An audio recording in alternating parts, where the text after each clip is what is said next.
வணக்கம் மக்களே. டெல்லியில் தமிழர்கள் வாழ்கிற ஒரு பகுதி ஒன்று இருக்குது. ஜாங்புரா அப்படின்ற இடத்துல வந்து மദ്രാசி கேம்ப் அப்படி இடம் இருக்குது. ஒரு 1960களில் இந்த குடும்பங்கள்லாம் அங்கே தமிழ்நாட்டிலேருந்து டெல்லி வந்திருக்காங்க. குடும்பங்கள் வந்து மொத்தம் 370 வீடுகளையுமே எடுத்து தள்ளி தரமாட்டமாக்கிட்டாங்க. அதை பார்த்து கதறி அழுதுட்டு இருக்க காட்சி தான் பார்க்குறீங்க நீங்கள். தங்கியிருக்க பகுதி பார்த்தீங்கன்னா பாரபுல்லா கால்வாய் ஒட்டி இருக்கிற கரைப்பகுதி.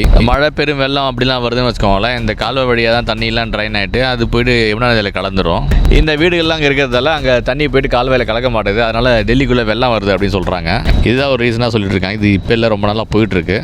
மக்கள் நிறைய போராட்டம்லாம் பண்ணாங்க. பட் ஆனால் எந்த ரெஸ்பான்ஸும் இல்லை. இடிச்சு ஃபுல்லாக தரமாட்டமாக்கிட்டாங்க. மக்கள் பெருசாக ஒரு வாழ்வாதாரம் இல்லை. அங்கே தினக்கூலிகள் மாதிரி தான் பக்கத்தில் இடத்துல போய் வீட்டு வேலைகள் செய்கிறது, அந்த மாதிரி சின்ன சின்ன வேலைகள் செஞ்சுட்டு இருக்காங்க. அவங்களுக்காக ஒரு தமிழ் ஸ்கூலும் தமிழ் சங்கம் மூலமாக நடந்துட்டு இருக்கு. இப்போ இவங்கெல்லாம் வந்து நரல்லா அப்படின்னு ஒரு 45 கிலோமீட்டர் தள்ளி இருக்க பகுதியில் கொடுத்துருக்காங்க.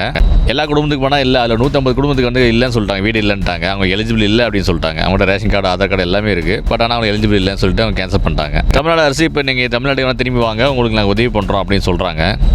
பட் என்னன்னா தமிழ்நாட்டிலே அனகாபுரத்தில் இந்த மாதிரி ஒரு சிமிலராக ஒரு பிரச்சனை நடந்துட்டுருக்கு. அதை பற்றி தெரிஞ்ச கருத்தில் கமெண்ட்டாக சொல்லுங்கள் மக்களே. நன்றி.